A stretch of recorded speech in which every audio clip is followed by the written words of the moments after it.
Komisi Pemberantasan Korupsi KPK terus memantau perkembangan kondisi kesehatan Yakut Khalil Qaumas di Rumah Sakit Polri. Juru bicara KPK Budi Prasetyo menyebut bahwa pihaknya meyakini dokter dan tim medis dapat bertindak cepat dan profesional.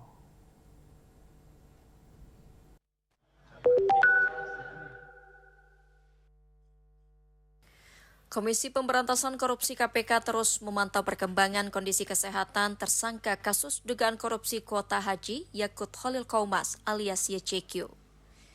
Juru bicara KPK Budi Prasetyo dalam keterangan yang disampaikan Jumat 26 Juni mengatakan bahwa pihaknya meyakini dokter dan tim medis yang merawat Yakut di Rumah Sakit Polri dapat bertindak cepat dan profesional.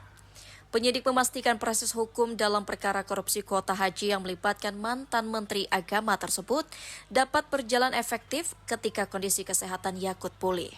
Terkait dengan pembantaran penahanan tersangka saudara YCQ dalam perkara kuota haji, penyidik masih terus melakukan pemantauan perkembangan kondisi kesehatan dari yang bersangkutan.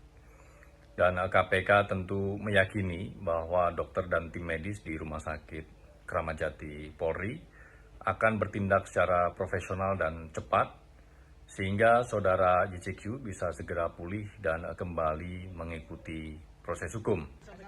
KPK menangguhkan masa penahanan Yakut ke RS Polri pada 24 Juni 2026 karena gangguan kesehatan pada saluran pencernaan.